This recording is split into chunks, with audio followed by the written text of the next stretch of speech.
Esto es el dato curioso. Vamos a descubrirlo. En este vasto universo, todo es posible. Parece una contradicción, ¿no? Hablar de paz mientras se negocia la entrega de una de las armas más temidas del planeta. Pero así están las cosas en este mundo, patas para arriba.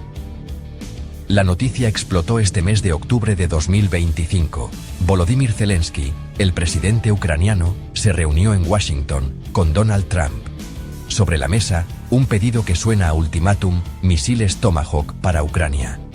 La respuesta de Trump fue, digamos, tibia. Dijo que no es fácil entregar esas armas, que son clave para el arsenal de Estados Unidos, y que, claro, nadie quiere apretar el botón rojo de una escalada nuclear si a los ucranianos se les ocurre usarlos para atacar dentro de Rusia. Por ahora, la Casa Blanca dijo que no. Pero en política, el no de hoy puede ser el quizás de mañana. Zelensky, que de ingenuo no tiene un pelo, no se fue con las manos vacías. O al menos, no lo demostró.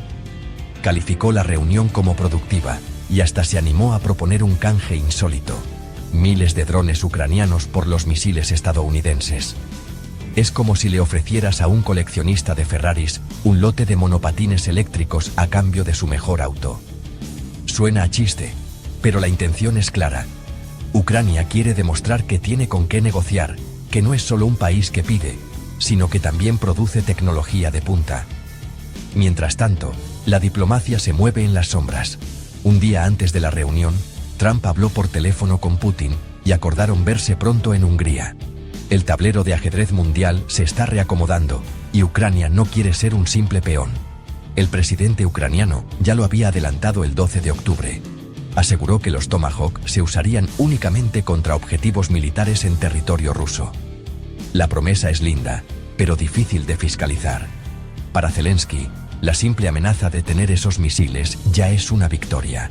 Cree que el miedo que genera en el Kremlin puede ser una herramienta para forzar una negociación, para traer la paz a través de la intimidación. Es una lógica de la Guerra Fría aplicada al siglo XXI. Mostrar los dientes para no tener que morder. El problema es que, a veces, el otro también muestra los suyos y la cosa se complica. La guerra es un juego de percepciones, y ahora mismo, Ucrania está intentando cambiar la percepción que Rusia tiene de su capacidad de hacer daño. Mientras tanto, en Ucrania la gente está agotada. Los informes de la BBC son claros: la población ya no da más, pero la desconfianza hacia Putin es total. Nadie quiere ceder un centímetro de territorio, porque saben que sería solo una pausa para que Rusia se rearme y vuelva a atacar. Los bombardeos rusos a la infraestructura, como los trenes, pasaron de ser semanales a diarios. La vida cotidiana es un infierno. Por eso, Zelensky no solo pide armas, pide garantías de seguridad para cualquier alto el fuego. Sabe que sin el paraguas de Estados Unidos, una tregua podría ser el preludio de una derrota. La discusión sobre los Tomahawk no es solo militar, es profundamente política y existencial para Ucrania. El misil que asusta al Kremlin. Vamos a lo básico, para que se entienda. ¿Qué es un Tomahawk? Imagínate un pequeño avión no tripulado, del tamaño de un auto, cargado con casi media tonelada de explosivos. Un misil de crucero que vuela muy, muy bajo, casi rozando el suelo, lo que lo hace casi invisible para los radares enemigos. Es subsónico, o sea, no rompe la barrera del sonido, pero su sigilo es su mayor virtud. Y tiene un alcance bestial entre 1.600 y 2.500 kilómetros. Para que te des una idea, desde la frontera ucraniana podría llegar a Moscú y sobrarle combustible. Es un arma de precisión quirúrgica, diseñada para golpear objetivos estratégicos sin generar demasiados daños colaterales, como les gusta decir a los militares. Este misil no es nuevo. Los norteamericanos lo usan desde 1983. Debutó en la Guerra del Golfo, en Irak, y después lo vimos en acción en Libia y Siria. Justamente en Siria, entre 2017 y 2018, los Tomahawk demostraron algo muy interesante para los ucranianos, que podían burlar las defensas antiaéreas rusas. Sí, esos famosos sistemas S-400 y Pantsir, que el Kremlin vendía como invencibles. ¿Cómo lo hicieron? atacando en paquetes, como una jauría. Lanzaban decenas de misiles al mismo tiempo, saturando las defensas. A los rusos no les daban las manos o los misiles para derribarlos a todos. Esa lección no pasó desapercibida en Kiev, ni tampoco en Moscú. Ahora, si Ucrania los recibiera, necesitaría una versión especial. Los Tomahawk que todos conocemos se lanzan desde barcos o submarinos, pero Ucrania necesita una versión terrestre. Y acá viene un dato clave. Estados Unidos se retiró en 2019 del Tratado INF, un acuerdo con Rusia que prohibía este tipo de misiles terrestres de mediano alcance. ¿Qué hizo Estados Unidos después? Desempolvó y restauró las viejas rampas de lanzamiento terrestre. Casualidad o causalidad, esas plataformas hoy existen y podrían ser entregadas a Ucrania. Con ellas, Kiev tendría a tiro entre 1.600 y 2.000 objetivos militares estratégicos dentro de Rusia, desde fábricas de armas hasta bases aéreas clave. El impacto sería brutal. Pensemos en objetivos concretos. Por ejemplo, la fábrica de drones de Yelabuga, a más de 1.000 kilómetros de la frontera, o la base aérea de Engels II, desde donde despegan los bombarderos estratégicos que atacan las ciudades ucranianas. Hoy, Ucrania llega a esos lugares con drones, que son efectivos pero vulnerables. Un Tomahawk es otra cosa, es una sentencia de destrucción casi garantizada. Por eso, aunque Putin se haga el duro y minimice la amenaza, su vocero, Dmitry Peskov, fue más sincero. Habló de extrema preocupación en Moscú.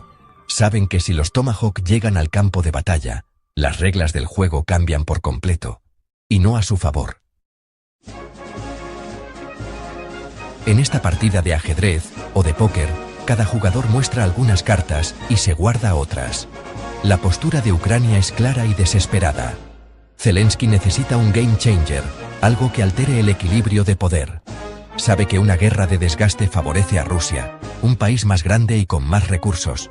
Por eso insiste con los Tomahawk. Su argumento es doble. Por un lado, la necesidad militar de golpear la logística y la industria bélica rusa en su propio territorio. Por otro, el efecto psicológico. La sola posibilidad de que Ucrania tenga estas armas genera pánico en el Kremlin y, según Zelensky, podría empujar a Putin a una negociación seria.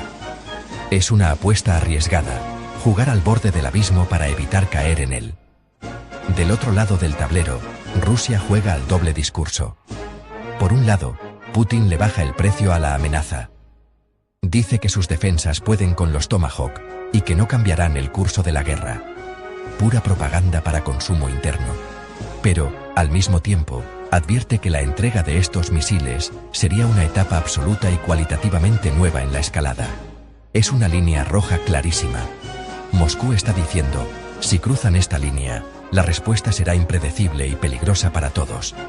El Kremlin agita el fantasma de la Tercera Guerra Mundial, porque sabe que es lo que más teme Occidente, y especialmente la opinión pública en Estados Unidos y Europa. Es su mejor carta de presión. Y en el medio, como siempre, está Estados Unidos. La administración Trump camina sobre huevos. Por un lado, quiere evitar una derrota ucraniana, que sería una victoria geopolítica para Putin. Pero por otro, le tiene pánico a una confrontación directa con Rusia.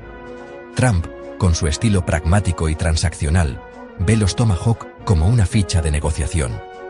Por eso su mensaje es ambiguo. Por ahora no, pero... Ese pero es clave. Le está diciendo a Putin que la opción está sobre la mesa si no se aviene a una solución pacífica. Usa la amenaza del Tomahawk para llevar a Rusia a la mesa de diálogo, mientras intenta calmar a los halcones de su propio país que piden una ayuda más contundente para Ucrania. El temor a la escalada es el nudo gordiano de todo este asunto. Si Ucrania ataca objetivos dentro de Rusia con armas estadounidenses, ¿cómo reaccionaría Putin? ¿Podría considerarlo un ataque directo de la OTAN? Es la pregunta del $1.000.000 o del millón de muertos. Trump lo sabe, y por eso su cautela. Un solo misil desviado, un error de cálculo, y la situación podría salirse de control. La diplomacia de alto nivel, como las llamadas entre Trump y Putin, o la futura reunión en Hungría, busca precisamente eso: establecer reglas, medir las intenciones del otro y encontrar una salida que evite el peor escenario. Pero en la guerra, la lógica a menudo se pierde.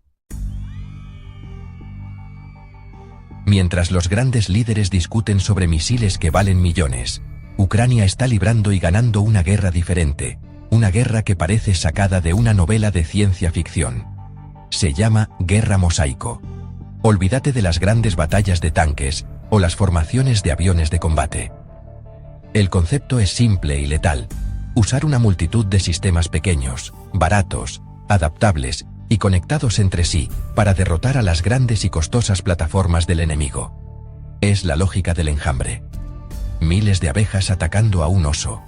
El oso es más fuerte, pero el enjambre lo agota, lo confunde y finalmente lo vence. Eso es lo que está haciendo Ucrania con sus drones. El ejército ruso está diseñado a la vieja usanza, grande, pesado y caro. Tanques que valen millones de dólares, aviones de combate de última generación, buques insignia. Son plataformas impresionantes, pero también son objetivos grandes y jugosos. Ucrania, en cambio, ha apostado por la agilidad. En lugar de un avión de 50 millones de dólares, fabrica miles de drones que cuestan unas pocas decenas de miles de dólares cada uno. Cada dron por sí solo no es una amenaza existencial para Rusia, pero miles de ellos, atacando en oleadas coordinadas, se convierten en una pesadilla para las defensas rusas. Pueden saturar los radares, agotar los misiles antiaéreos y encontrar grietas en el sistema. Esta estrategia no solo es efectiva, sino también económicamente sostenible para un país con menos recursos como Ucrania. El cálculo de costo-beneficio es abrumador. Destruir un tanque ruso T-90, que cuesta unos 4,5 millones de dólares, con un dron FPV, First Person View, que puede costar menos de 500 dólares, es un negocio redondo desde el punto de vista militar. Aunque la inversión inicial en la industria de drones es alta, y se necesita producir millones de unidades, el costo por cada objetivo ruso destruido es ridículamente bajo. Esta asimetría está desangrando al ejército ruso, que pierde equipamiento a un ritmo que su industria no puede reponer. La guerra mosaico no es solo una cuestión de hardware, de drones y misiles. Es una nueva forma de pensar la guerra. Se basa en la descentralización, la velocidad y la adaptación. Unidades pequeñas y autónomas en el frente pueden tomar decisiones en tiempo real, sin esperar órdenes de un comando central. La información fluye a través de redes seguras, conectando a los operadores de drones con la artillería, la infantería y los satélites. Es un sistema nervioso digital en el campo de batalla. Rusia, con su estructura de mando vertical y rígida, es demasiado lenta para reaccionar a esta guerra fluida y caótica. Ucrania no está jugando al ajedrez, está jugando a un videojuego de estrategia en tiempo real, y lo está haciendo a una velocidad que los generales rusos no pueden comprender. Los expertos hablan de 9 factores clave que hacen de los drones el arma definitiva en este conflicto, y Ucrania parece estar cumpliendo todos los mandamientos. El primero es obvio: la letalidad y precisión. Los drones ucranianos, especialmente los que usan inteligencia artificial, pueden identificar, seguir y atacar objetivos con una precisión milimétrica, minimizando el riesgo para sus propias tropas. El segundo es el bajo costo, del que ya hablamos. La guerra de desgaste económica la está ganando Ucrania dron a dron. El tercero es la producción en masa.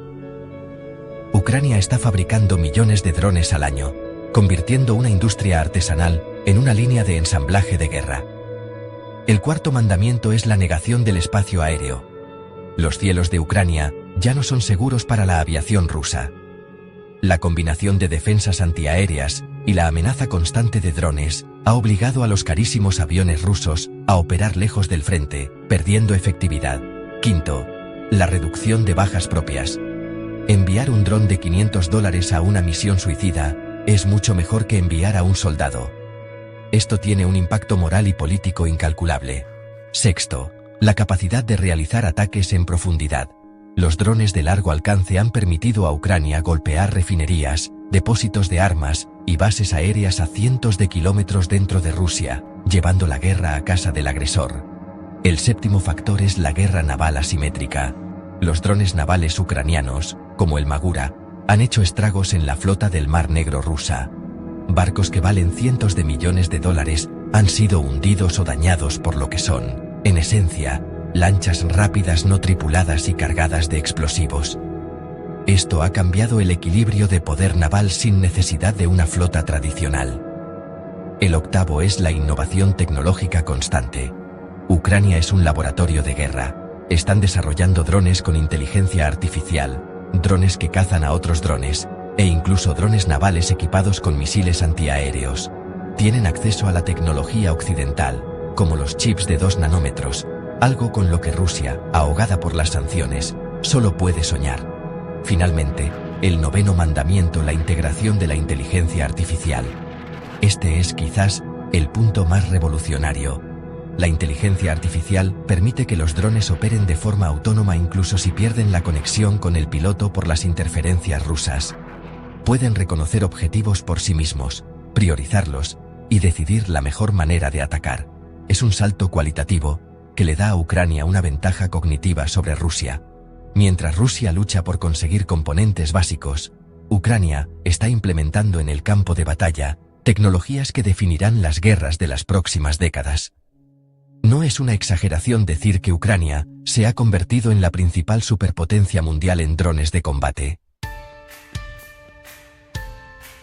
El contraste entre ambos ejércitos no podría ser más brutal. Por un lado, tenemos a Rusia, un gigante con pies de barro.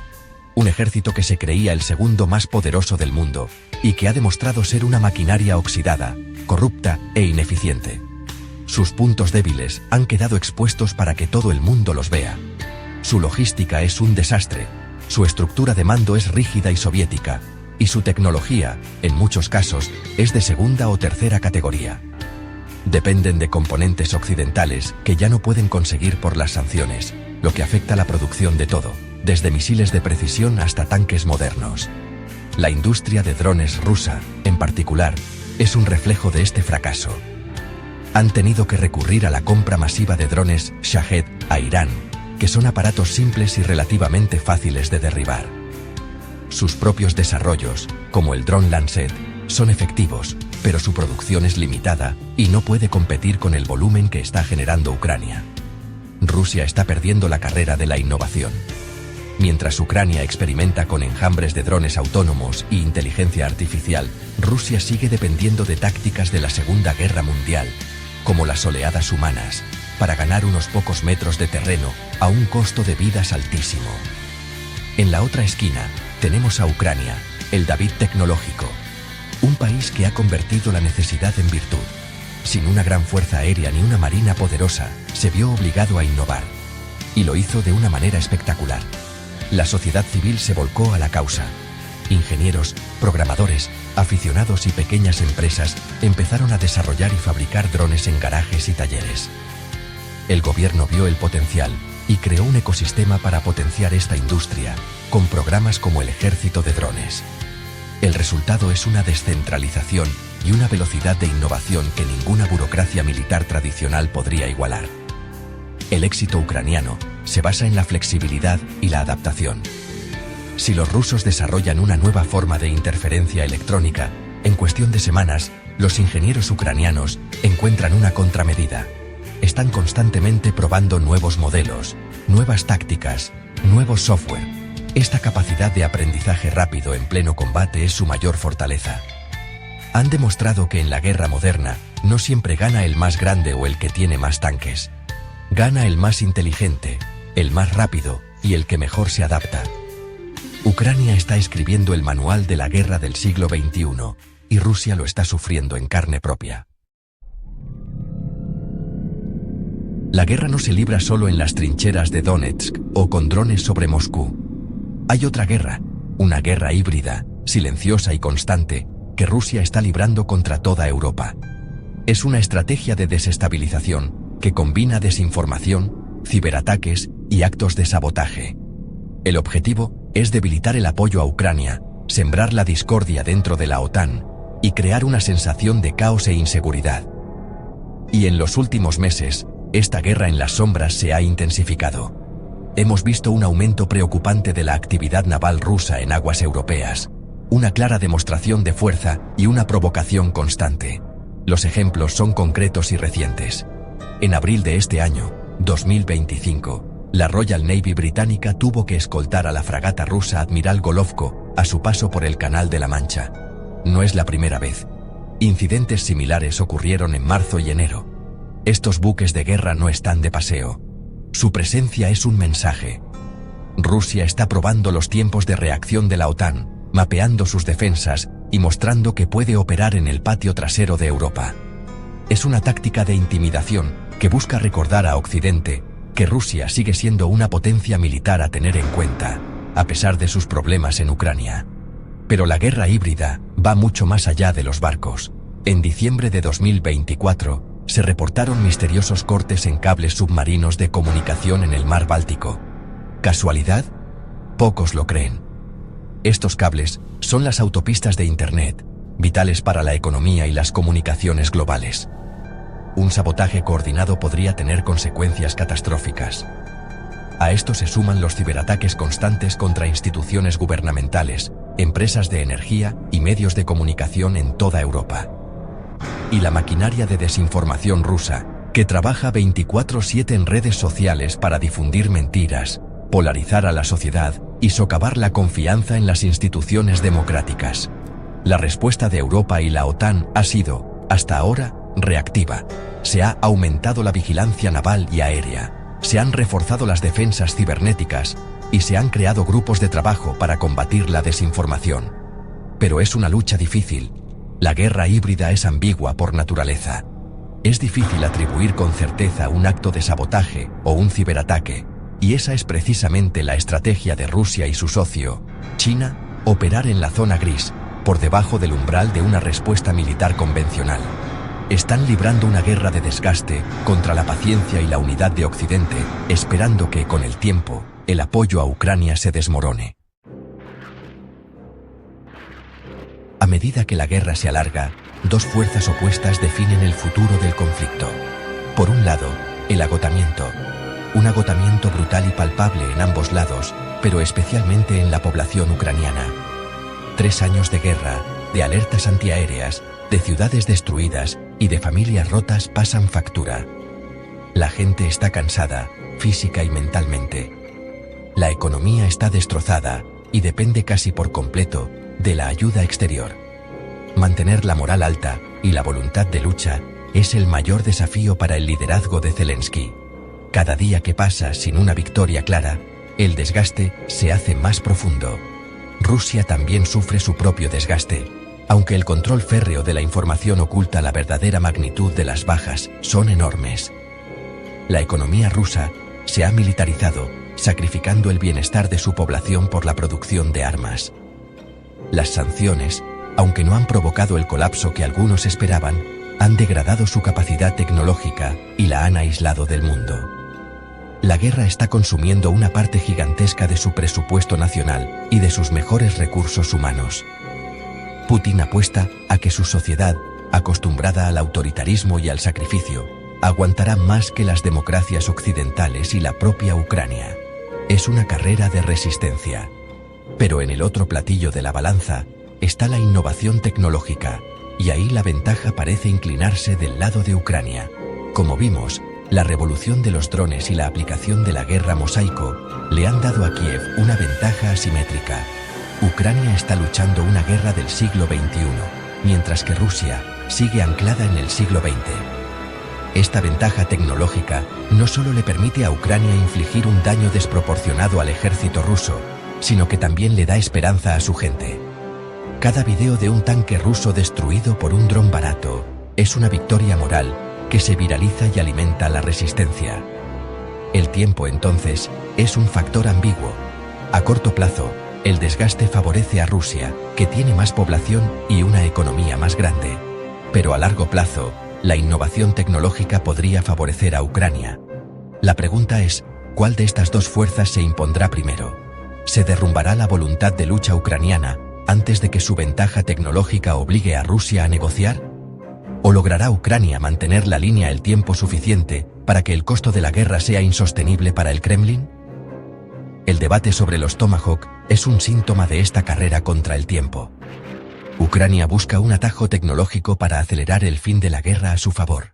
No olvides darle un me gusta, suscribirte y activar la campanita para recibir notificaciones sobre más videos interesantes. Esto ha sido el dato curioso. En este vasto universo, todo es posible.